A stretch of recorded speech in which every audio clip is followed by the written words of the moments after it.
এ দুনিয়াদার পাগল, আজকে দুনিয়ার ভিতরে শরীরের ভিতরে রোগ হইলে বাজান আল্লাহু আকবার, তুমি স্থানীয় ডাক্তারের কাছে যাও। ডাক্তার বলে তোমার এই রোগের চিকিৎসা এখানে হবে না, ঢাকা যাও। ঢাকার ডাক্তার দেখে পরীক্ষা করে বলে তোমার এই চিকিৎসা বাংলাদেশে হবে না, অমুক দেশে যাও। বাজান পয়সা পাতি খরচ কইরা, ঘর বাড়ি বিক্রি কইরা, অনেক সময় ধার উদ্ধার কইরা নিঃস্ব হইয়া, তারপরে আমরা চিকিৎসার জন্য অনেকে বিদেশে যায়। বাজান যত চিকিৎসা করুক না কেন, তারপরেও কিন্তু একদিন মরণ লাগবে। কিন্তু এই কবরের যাত্রীরা যদি খোদা না খাস্তা দুনিয়া থাকা অবস্থায় কলবের চিকিৎসা না কইরা যদি দুনিয়া থেকে কবরের শুইয়া বস, ওই কলবের রোগের চিকিৎসার জন্য আমার মালিক হসপিটাল বানায় রাখছেন জাহান্নাম। আল্লাহ আপনি আমাকে আমাদের সবাইকে মাফ করিয়া দেন। বাজারে এক শ্রেণী মানুষ ঈমান থাকবে, কিন্তু গুনার পাল্লা যদি ভারী হইয়া যায়, ওই পরিমাণ জাহান্নামের হসপিটালে চিকিৎসার পরে যখন মেয়াদ শেষ হবে আবার মালিক বেহেশতে জায়গা দেবেন। কিন্তু আল্লাহর বান্দারা, পর্দা আলাই মা বোনেরা, আমার আব্বাজান রহমাতুল্লাহি আলাইহি বলতেন, বাজান দুনিয়ায় থাকা অবস্থায় নিজে মাঝে মধ্যে একটু নিজেকে প্রশ্ন করো, বাজান তুমি কয় দিন, কয় মিনিট, কয় সেকেন্ড ওই জাহান্নামের আগুনের ভিতরে জ্বলতে পারবা? ওই পরিমাণ গুনাহ কইরা তারপর তুমি কবরে রওনা করো। কিন্তু এ দুনিয়ার মানুষ, আমার মালিক জাহান্নামের আগুনের যে ঘোষণা দিয়েছেন, ওই এক সেকেন্ডের আযাব সহ্য করার শক্তি দুনিয়ার কোন মানুষের না। জাহান্নামের আগুন কেমন তাজের হবে? আল্লাহ রাসূল সাল্লাল্লাহু আলাইহি ওয়াসাল্লাম বলেন, ও আমার উম্মতেরা, দুনিয়ার আগুনের চেয়ে 70 গুণ তেজের আগুন জাহান্নামের আগুন। আজকে দুনিয়ার আগুনের ভিতরে 1 মিনিট আঙ্গুল রাখার শক্তি দুনিয়ার কোনো মানুষের নাই। যারা মুসলমান ঈমান আনছো তাদের তো এই কথাও বিশ্বাস করা লাগবে। দুনিয়ার আগুনের চেয়ে 70 গুণ তেজের আগুন জাহান্নামের আগুন। ওই আগুনের ভিতরে কেমনে জ্বলবে চিন্তা কইরা তারপর মাওলার কবরে রওনা করো। বাজার, আমার মালিক জাহান্নামের আগুন সম্পর্কে ঘোষণা দিয়েছেন, নারুল্লাহিল মুকাদ্দারাতি তাত্তালিউ আলাল আফইদা। জাহান্নামের আগুন এমন তেজের হবে, শরীরের যে কোনো জায়গায় লাগার সঙ্গে সঙ্গে ওই আগুন যাইয়া কলিজা পর্যন্ত পৌঁছা যাবে। আল্লাহ আপনি আমাকে আমাদের সবাইকে মাফ করে দিয়ে কি তোরা বিশেষ বুঝিবে সে কিসে, প্রভু আসে বিষে ধ্বংসী জরে। এ দুনিয়াদার পাগল আমার বাবারা, আর কার শরীরের ভিতরে যদি আগুন লাইগা যায়, আগুনের কি জ্বালা,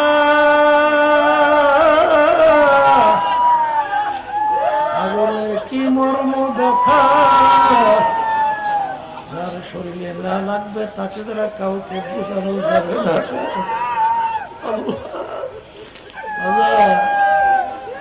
যার পেটের ভিতরে ব্যথা করে সেই একমাত্র ব্যথার মর্ম, যার মাথার ভিতরে ব্যথা করে সেই একমাত্র মাথার ব্যথা বোঝে। ভালো কইরা বোঝো, একবার দুনিয়া থেকে বিদায় নিয়ে কবরে রওনা করো। কারণ দুনিয়ার পাগল, দুনিয়ার যে কোনো কাজের ভিতরে 5 বারও যদি কেউ ঠগাও, আবার ওই কাজের ভিতরে চেষ্টা করলে জিতবার আশা করা যায়। কিন্তু এক কবরের যাত্রীরা একবার যদি দুনিয়া থেকে বিদায় নিয়ে কবরে যাইয়া ঠইগা বসো, আর দ্বিতীয়বার দুনিয়াতে আইসা আপিল কইরা জিতবার কিন্তু আর আশা নাই। আসলে তোমার আমার ঈমান দুর্বল, তোমার আমার ঈমানের মধ্যে অনেক ঘাটতি থাকার কারণে চেষ্টাও নাই, চিন্তাও নাই। সাহাবায়ে কেরামদের ইতিহাস পড়লে দেখবেন ওমর ফারুক রাদিয়াল্লাহু তাআলা আনহু এই জাহান্নামের ভয়,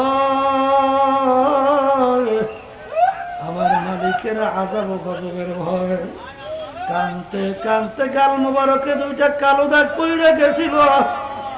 হাজার অনেক সময় ওমর ফারুক রাদিয়াল্লাহু তাআলা রাস্তা দিয়ে হাঁটতেন, অনেক সময় ফেজা কুটা নাড়া হাতের ভিতরে উঠাইয়া আর 2 চোখ দিয়া পানিটা বাইয়া বাইয়া টপ টপ কইরা পড়ে, আর ফেজা কুটা নাড়ার দিকে তাকাইয়া কান্দে আর বলে, ও ফেজা কুটা নাড়া, তুই আমার চেয়ে অনেক ভালো, কারণ তোর হিসাব নাই, নিকাশ নাই, জাহান্নাম নাই, বেহেশত নাই, তোর কোনো আযাব নাই। কিন্তু আমি ওমর মানুষ, আমার হিসাব নিকাশ জাহান্নাম বেহেশত। ও ফেজা কুটা ধারা, তুই আমার চেয়ে অনেক ভালো।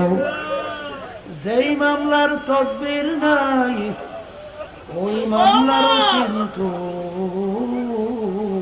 খালাস নাই। এই জন্য বাজান সাহাবায়ে কেরামদের ইতিহাস পড়িয়া দেখো, আল্লাহর ওদের ইতিহাস পড়িয়া দেখো। বাজান ওসমান গনি রাদিয়াল্লাহু তাআলা আনহু বাজান বাংলাদেশের মতো প্রায় 350 দেশের রাজত্ব করছিলেন। তার ইতিহাস পড়লে দেখবে অনেক সময় কবর দেখলে এমন ভাবে অঝরে কান্না শুরু করতেন। বাজার কানতে কানতে অনেক সময় দাঁড়ানো অবস্থায় ঠাস কইরা বইসা পড়ত। লোকেরা বলে, আপনি কবর দেখলে এরকম কেন অস্থির হইয়া যায়? ঘোষণা করছেন, হ্যাঁ চিন্তা করছেন?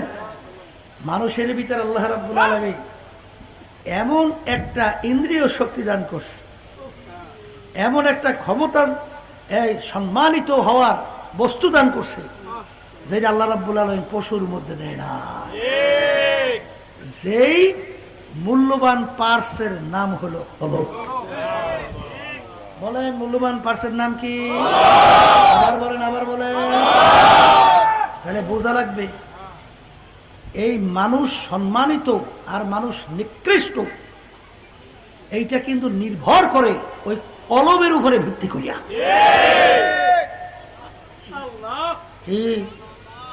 আল্লাহর বান্দারা কথা ঠিক বলছেন?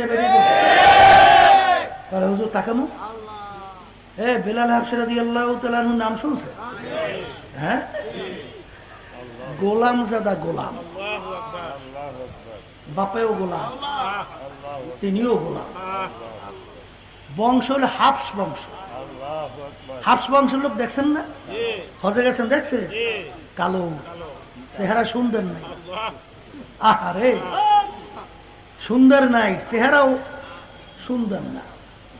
ওদিকে গোলামের ছেলে গোলাম, বংশের দিক থেকে নিচু, অর্থের দিক থেকে নিঃস্ব, 1 পয়সারও মালিক ছিল না। বাপেও গোলাম, নিজেও গোলাম, পয়সা পাইনি কই, পয়সার দিক থেকে নিচ্ছ।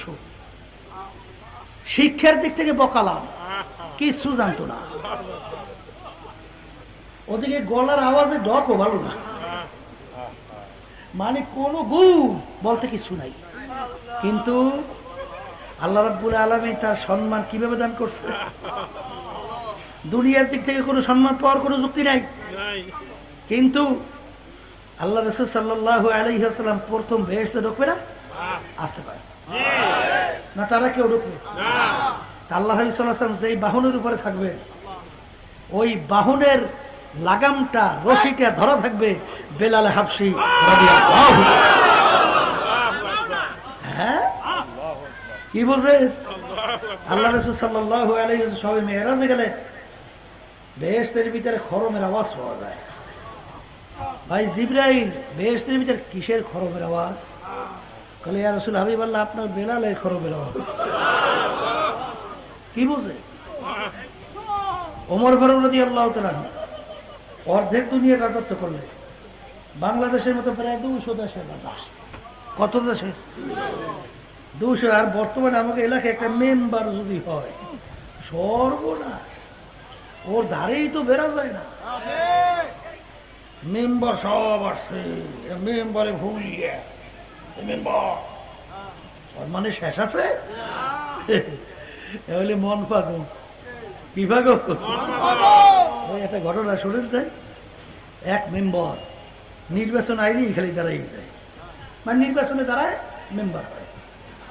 তা আগের যুগে তো আর ওই শয়তানি বয়সে কম ছিল, তা মেম্বারি করতে করতে তো জায়গা জমিন প্রায় শেষ।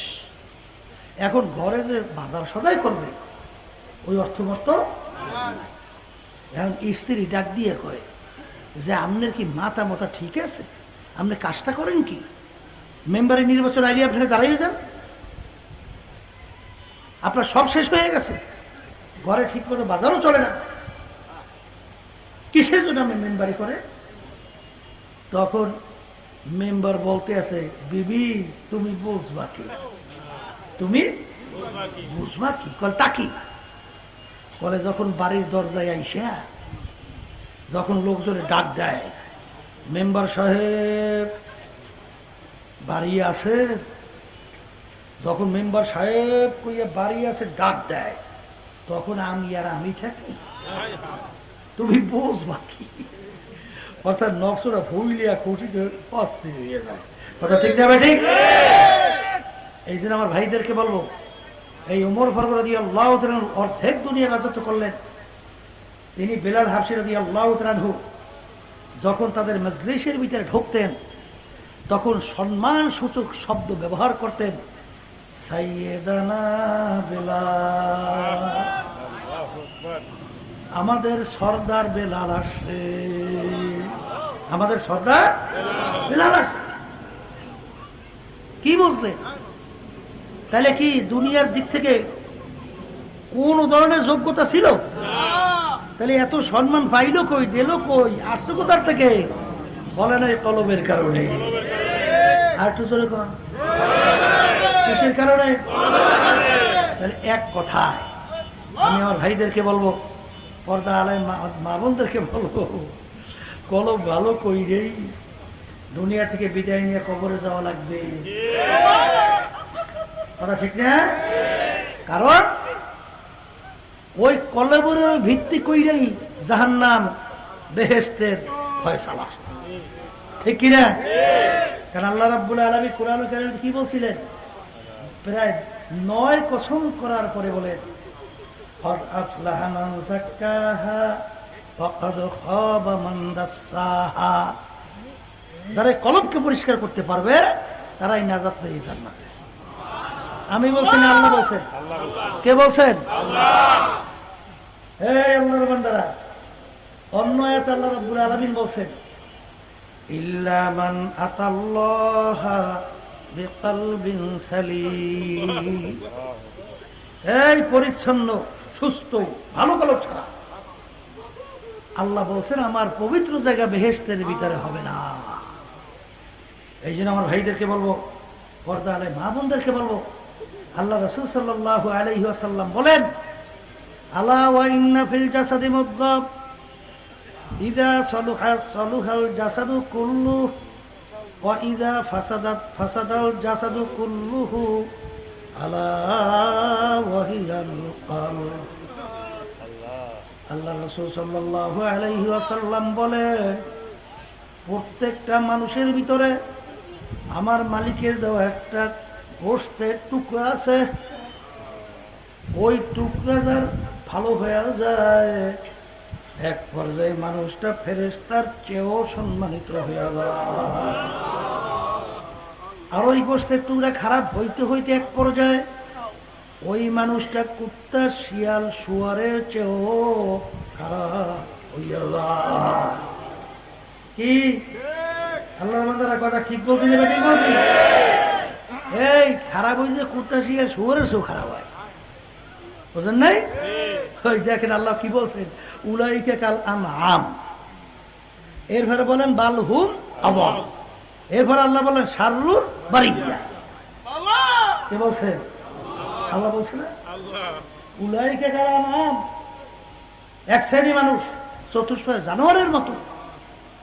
কথার কথা কুকুর শুইনে বলতেছে, মালিক আপনি ওদেরকে আমাদের সঙ্গে তুলনা করলেন, আমাদের তো লজ্জা হয় মালিক। এই কেমনে তোদের লজ্জা হয়? হ্যাঁ মালিক, ওরা যা পারে ও আমরা পারি না, ওরা যা পারে ও আমরা পারি না। ফলটা কি দেখবেন, কুকুরের 4-5টা বাচ্চা হয় না?